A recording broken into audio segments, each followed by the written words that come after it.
Are you an empath who sometimes struggles in conversations because you're so sensitive to the energy around you, or you're not quite sure of what to say when you're with people? This can cause a lot of pain, and in this video I'm going to be breaking down some of the reasons why this happens and what you can do to make this more comfortable.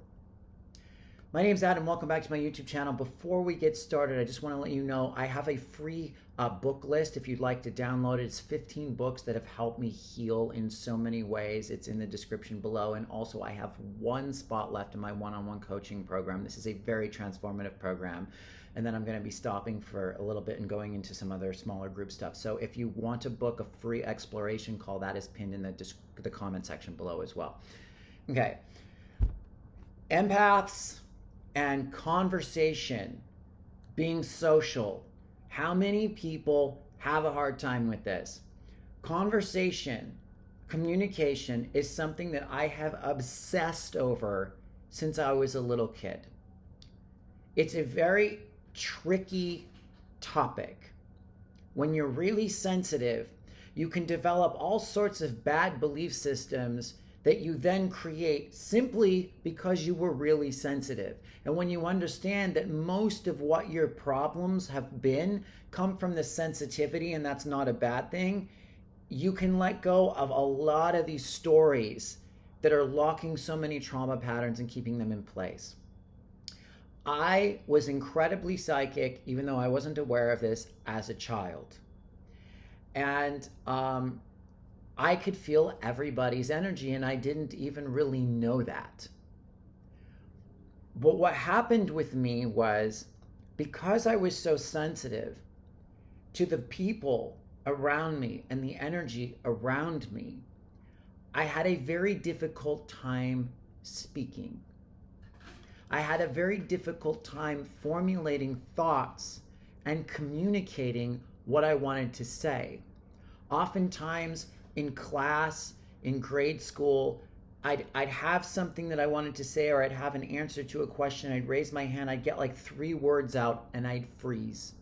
There was nothing else. I spent most of my time in conversations silent, analyzing the living shit out of what everyone was talking about, because I didn't understand how they could come up with all these things to talk about. I was like, why did that person just say what they said? How did they even think to say that? And I developed this belief that I was stupid. I developed this belief that I was an idiot, that I couldn't come up with anything because there was something wrong with my brain. I don't know if anyone relates to this or not, but this has been a deep source of pain in my life, because the way that we connect as humans is through communication verbally. So if you have a hard time speaking in conversations, you'll have a hard time connecting. And then you'll feel like I felt, like completely alone, isolated, detached, like I was lost in some no man's land world by myself. I had friends and all this, but so what happens when you're really empathic and you're sensing too much of the energy around you is you will preemptively feel any form of judgment or potential criticism from anyone, to the point where it can actually shut down your ability to even talk. Because as you go to speak, you'll kind of feel or anticipate judgment, and you'll freeze. You'll go into a somatic freeze response in a way, and your energy will get sort of entangled with everyone around you, and you'll just lose your place. One of the ways out of this is to work on the freeze patterns in the body, but it's also to look at what happened in childhood as far as like being criticized or yelled at or lectured. I love my mom. My mom's amazing, but I did get lectured quite a bit as a child. And because of the lecturing, just because I was so sensitive and I couldn't leave when she would talk, it felt to me like an attack energetically, which is how it is when you're really sensitive. And so then what happens is you perceive anybody talking almost as a threat to your nervous system, which then throws you into the freeze response, and it will shut down your ability to even speak. This is one of the places that it comes from, this difficulty in conversation. You can then develop the belief that you're an introvert, and maybe you are, but maybe you're just so sensitive to the toxic energy around you, you just want to hide. The other thing that happens, it's something to look at and troubleshoot here, is, and this is very important, I've always had this awareness that most people don't give a shit what anyone else has to say. They just want to talk. And I know that, and I sense that. So anytime I would go to speak, a part of me would be like, well, what's the point of even talking? They don't care what I have to say. They just want to talk. And I could feel that.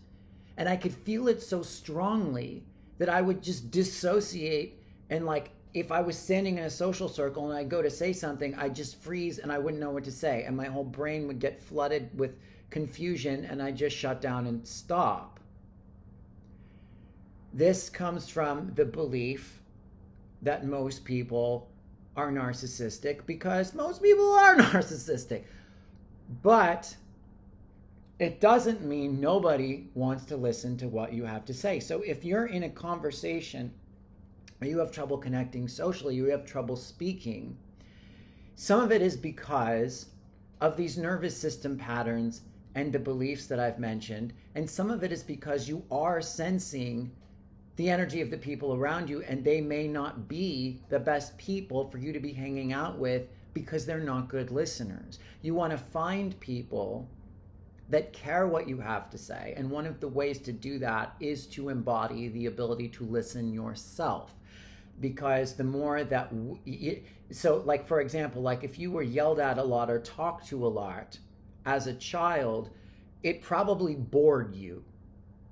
And if you got really bored with it, then you're going to have the energy of being talked to is boring. And therefore, you're going to project that out on the other side of it too. So every time you talk, whether you realize it or not, you're going to be afraid that you're boring and you're boring other people. And you're going to create this sort of like, everything's boring.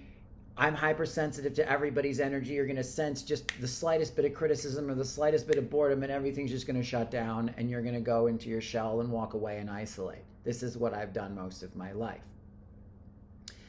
So look at, one, where you were talked at, how your body perceived like that, the energy and the vibration of like too many like strong words as a threat in your nervous system. Look at your own ability to listen. You can work on clearing some of the somatic trauma from childhood around getting too connected to other people's energy, your parents, etc.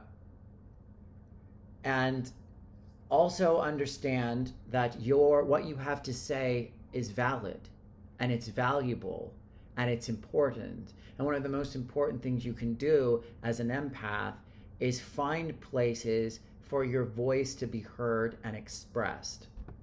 There are lots of like-minded people nowadays who care what you have to say and will listen. I think group communication is probably the most important thing anybody could really learn, because it's what heals connection.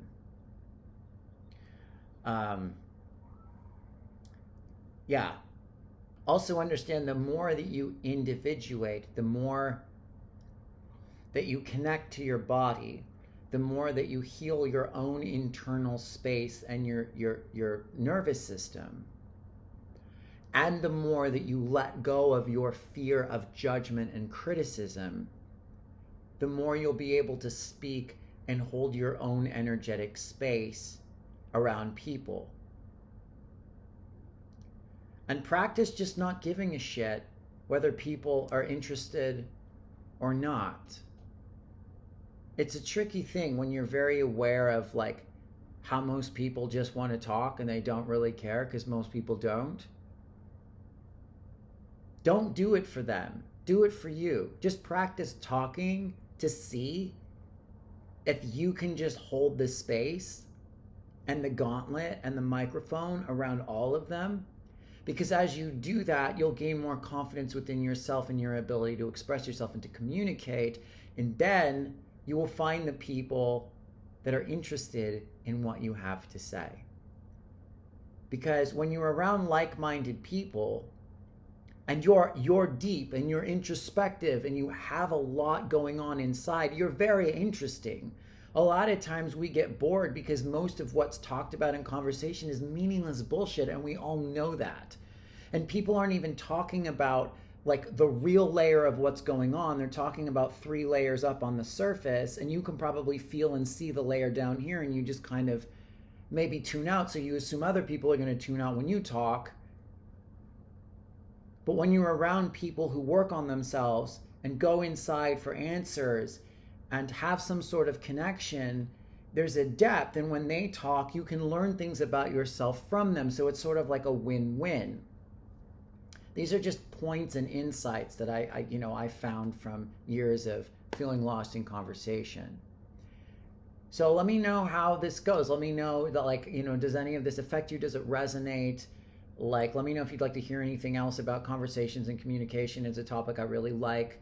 Other than that, thank you very much. I appreciate you watching, and until next time.